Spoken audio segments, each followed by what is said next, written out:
Hi, friends. This is Mrs. Schnabel. We are moving on to Unit 8 in our benchmark series. Now, we just finished making predictions. We are now moving on to comparing and contrasting in photographs and in text. So, let's go ahead and get started.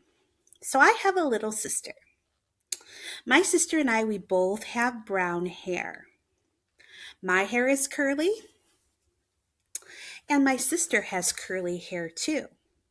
We are different sizes, so she is tall and I am short. She has freckles, but I don't have any freckles. So I just talked about how I was the same and different from my sister. Think about somebody at your house, maybe a brother, a sister, a family member. How are you alike? How are you different? Think about that. Well, when you think about that and you talk about how you're like and how you're different, you are doing something called comparing and contrasting. So, when you talk to people, you often describe things on how they're alike and how they're different from other things. Writers do this too. And good readers, they know how to compare and contrast when reading fiction and nonfiction text. So this week we're going to be looking at comparing and contrasting. All right, I have a poster I want you to look at. Part of this might look a little familiar because we have talked about part of this before. So, when I look at these pictures, this picture, and these as well, the first thing I need to do is I need to figure out what they're showing me. So, one way to help myself do this is to determine what information is most important. Knowing what is most important makes things clearer in my mind. Let me show you how I do it. Okay. The first thing that I notice is the title. The word urban, do you see the word urban? Right here, it is above a picture of a city. And then look at the word suburban. That is above a picture of a more country-like, town-looking neighborhood. This text is important because it helps me understand what I'm looking at, and it allows me to compare and to contrast two different kinds of communities. So let's look at these pictures and let's make let's compare and contrast. So what do we notice about this big city? Well, what do you see? I see lots of buildings. I see tall buildings. It looks like the buildings are really close together. And I'm looking at the picture of people. There are a lot more people in a very small space in the city than when I come over here and I look at the suburban picture, there's fewer people. So in the suburban picture, I notice there is a lot of land. I notice some farmland. I notice houses and buildings, but something that's different about the buildings, I notice that they're not as tall as these are. I notice that there are trees. I notice that the buildings are not as close as they are over here. So those are some things I have noticed. I'm going to pause for a minute and you think of some things that you notice, maybe something different than me.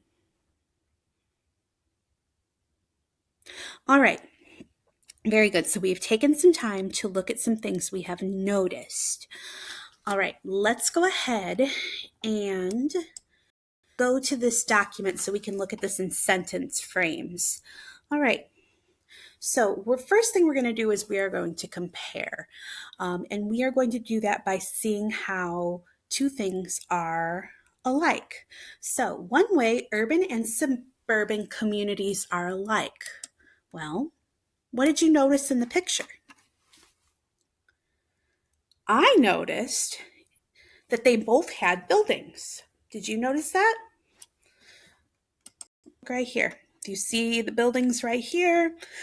I see buildings right here. I see buildings right here. There's a building over here. Looks like there's a building over there. So there are buildings in both, absolutely. So one way urban and suburban communities are alike is that they both have buildings in them. Okay. Now let's talk about the differences. Let's contrast. So one difference between urban and suburban communities. Well, we could talk about those buildings again, how buildings are really tall, maybe in urban communities, and they aren't as tall in suburban. We could talk about how close they are. But let's, we know these things. We don't have to write them all down. Let's look at what you see around the buildings. Let's look at that. What do you see around the buildings? Well, I noticed that in the suburban community, there is a lot of wildlife around the buildings. But in the urban community, there isn't wildlife around the buildings. Do you see that? So let's go ahead and go that direction. One difference between urban and suburban communities is that in urban communities,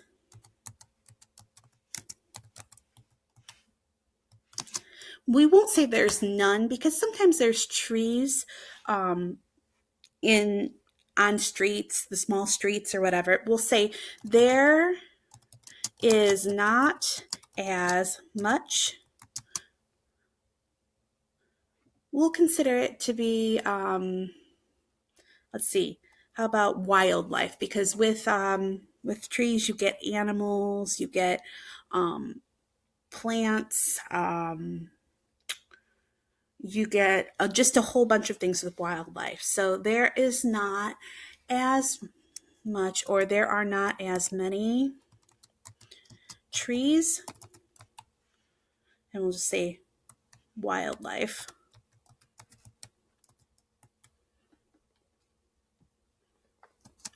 In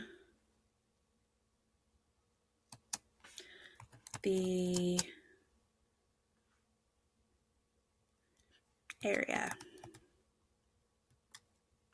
Okay, so one difference between urban and suburban communities is that the urban communities, there's not as many trees and wildlife in the area as there is in suburban communities. Oh, I spelled that wrong.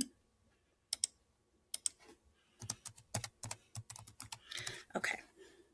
So we know when we see trees and plants, we usually have animals living in those trees and plants. All right, let's make that red so we can see that. Okay, a clue that helped me compare. So what helped us compare? What helped us compare?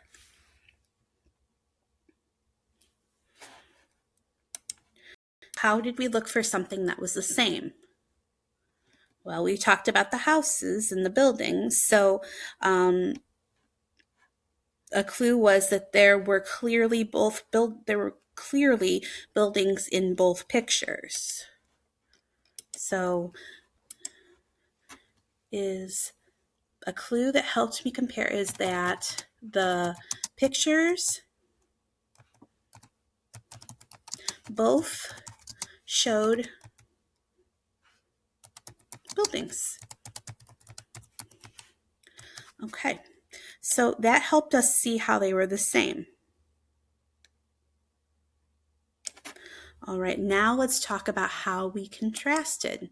So how did we tell they were different? Well, when we looked at the space between buildings in the suburban community, we saw that there was like wildlife, such as well, we didn't see the wildlife, but we saw trees, we saw kind of like a forest area. So that kind of gave us a clue that there was more plant life, and there was, there were more trees in that area. You don't see them in the urban community. So let me enter that. So a clue that helped me contrast is that I do not see any, we'll just say as many because they're probably there,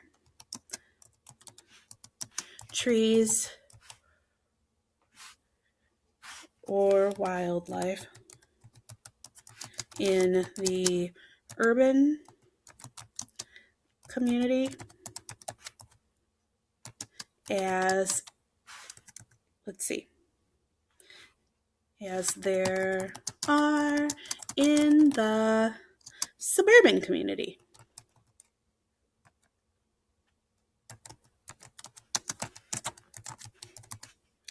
Okay, and I spelled that wrong. I put an extra R in there. Don't need that. Okay. So I used the pictures to help me out. So let's review this quickly. One way urban and suburban communities are alike is that they both have buildings in them. Yes, we know that. One difference between urban and suburban communities is that in urban communities, there's not as many trees and wildlife as there are in the suburban communities. Like I said, we can't see the wildlife, but we're going to make an inference because that's what we do. We just finished a whole unit of making predictions. A clue that helped me compare is that the pictures, they both showed buildings. Yes, they are different, but they both showed buildings. And then a clue that helped me contrast is that I do not see as any or as many trees, wildlife in the urban community as there are in the suburban community. All right. Sometimes when Mrs. Schnabel is trying to type and teach at the same time, my thoughts are kind of, I want to make sure I'm getting everything out. So it's always important to review whatever you write to make sure it makes sense. And if it doesn't, that's okay. You just go back and you fix it, because sometimes we want to get our thoughts out and it can just be, you can get your thoughts out, but it might not make sense, and you have to put the words in an order that's going to make sense to the reader. So I feel like this is something that would make sense to whoever was going to read it and look at those pictures. All right, so we just did some sentence frames. Now let's review a little bit. Let's go back to our poster. Okay, why do you think it is important for us to compare and contrast information? How does this help you? When you read fiction, when you read nonfiction, how does it help you? So how does determining information or important information help you understand pictures? Well, think about what we did here with the words. What was the important information they gave us there? And what were some signal words that we used for comparing and contrasting today? So comparing, we used same, and contrasting, we use different. So when people want you to use alike and different or same and different, those are comparing and contrasting words. Okay, so remember, you can look for comparisons and contrasts in text too. Tomorrow, we are going to look at a text and we are going to practice comparing and contrasting. All right, very good. Until next time, see you later. Love you all.